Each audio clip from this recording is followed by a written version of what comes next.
Welcome, and thank you for joining us. I'm Mark Trahant. Aaliyah Chavez is away. Over the weekend, Oklahoma Governor Kevin Stitt warned tribal nations not to create abortion-safe havens.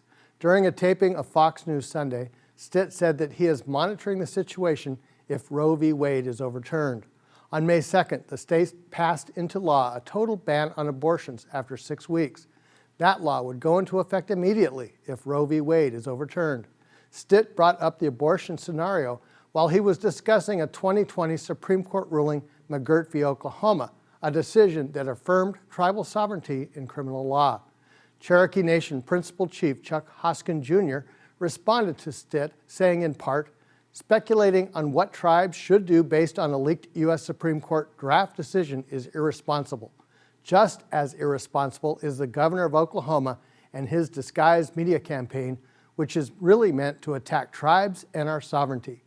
Chief Hoskin says his nation is currently focused on making sure that McGirt is carried out fairly, including the expansion of the tribe's criminal justice system to protect citizens living within its territory.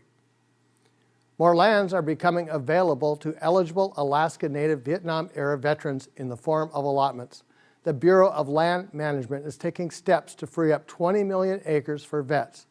ICT's Joaqlin Estus has this report. Veteran Jim LaBelle, who is Inupiaq, is from northwest Alaska, but he chose land 600 miles from his homelands and 260 miles from where he lives in Anchorage.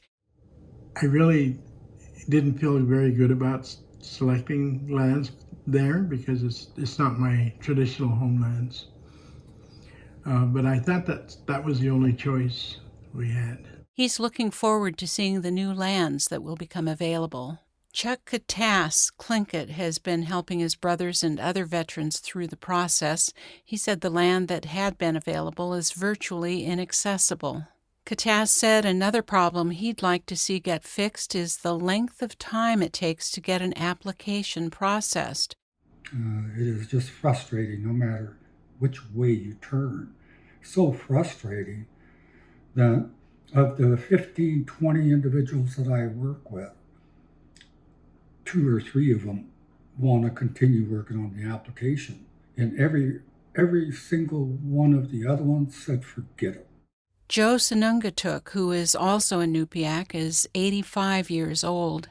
He said he's not expecting to be able to use the land himself. I will use it as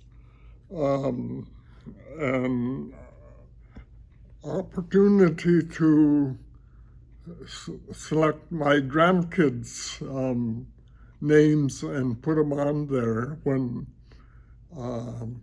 it comes time for them to be my